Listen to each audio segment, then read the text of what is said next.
Oi, this is the Profanity Gnome, and I'm here to tell you that if you're under 13 years old, fuck off this video! Get the fuck off YouTube! Get your mama to get your dad's cock out of her ears and actually be a parent! This is for adults only! And for everybody else, enjoy the video.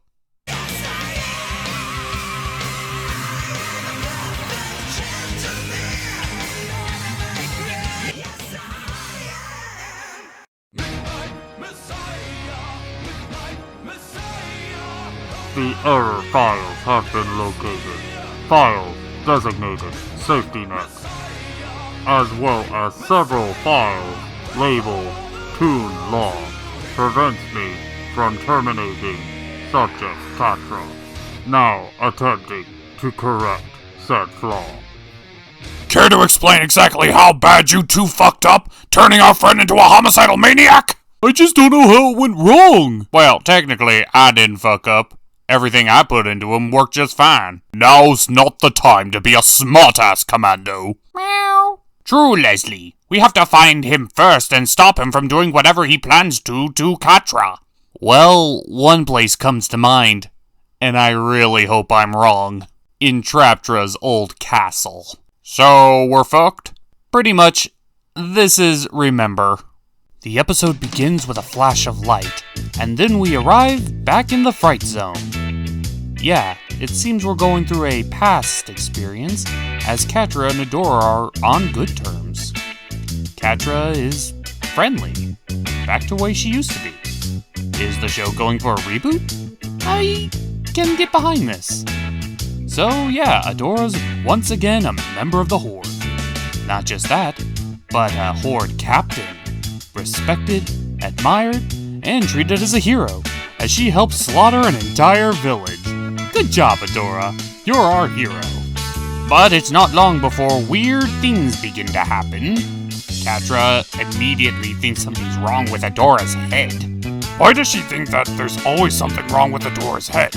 Every time she's concerned, it's always go straight for the head. Well, whatever.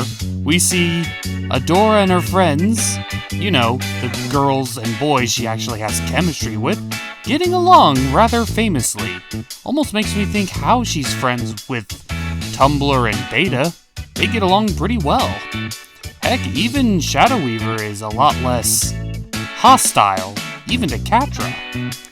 So Adora and Shadow Weaver are walking down the halls, exclaiming how impressed she is with Adora, but weird things still continue to happen around Adora, as she sees an old lady she doesn't recognize.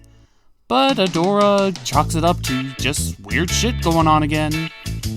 Wait, don't we know that old bag? He looks kinda familiar, but I can't really place where we've seen her before. I don't know about you guys, but I'm getting a weird sense of deja vu. So, Adora goes to a head captain's meeting where we run into Scorpia, who immediately hates her.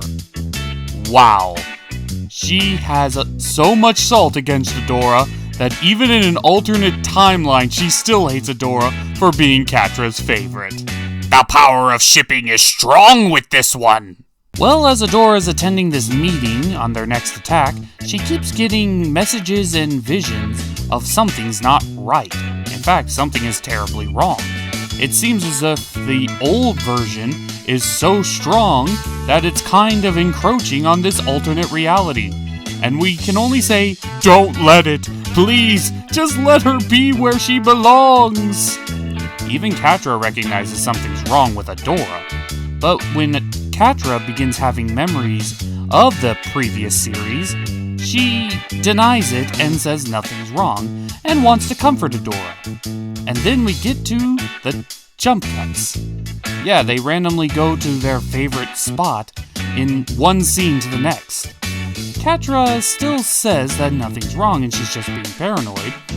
And Adora tries to accept this, but a few more jump cuts later, Adora realizes something is terribly, terribly wrong and messing with her head, and Catra showing genuine concern. But the visions of Mira are strong, and Adora runs off. What was that? Oh crap, Scorpia ran off! Somebody stop her! We need a plan of attack before we go after Catra! The power of Lady Boners is strong with her, though! Well, speaking of Scorpia, Adora runs into her knowing that she knows something's wrong as well.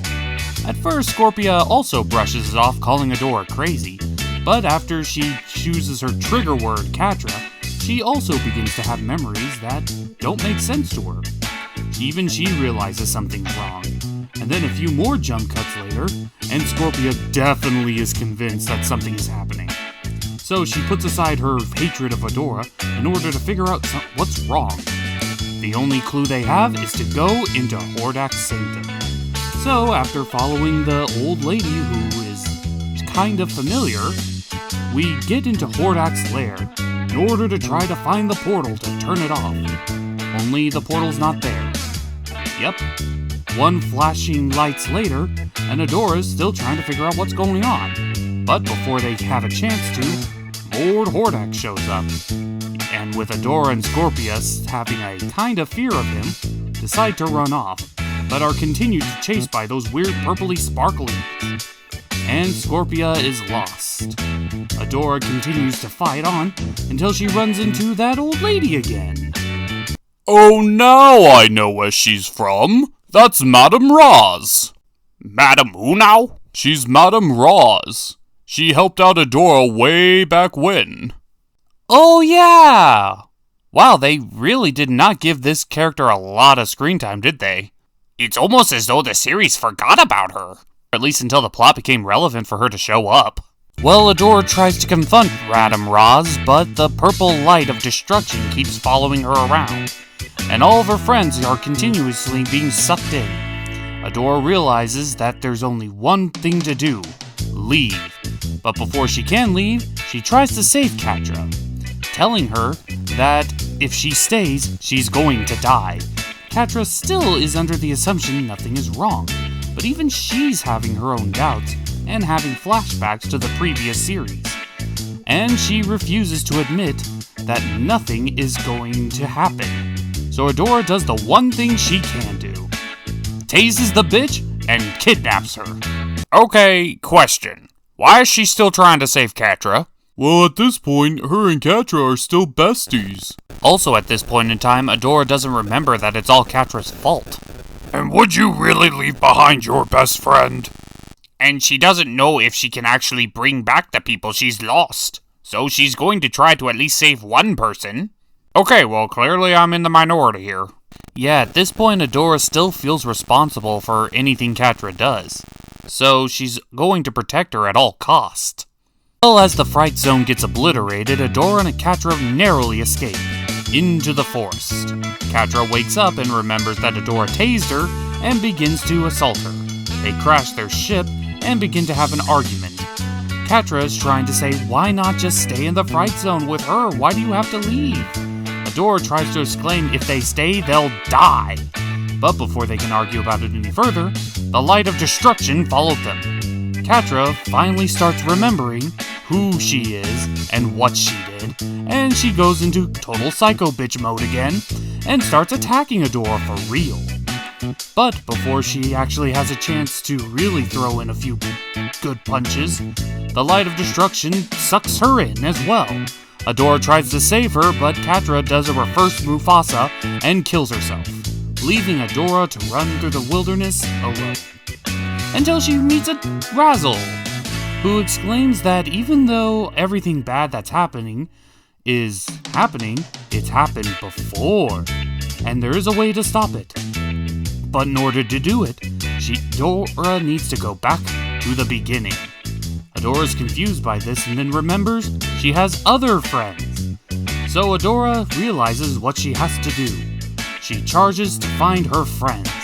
And Razzle, knowing that her goal in life is completed, walks into the light of destruction, knowing full well that Adora can handle it. Well, maybe, as Catra isn't as dead as we would like her to be. And that was Remembrance, a clearly better series finale than the last season had.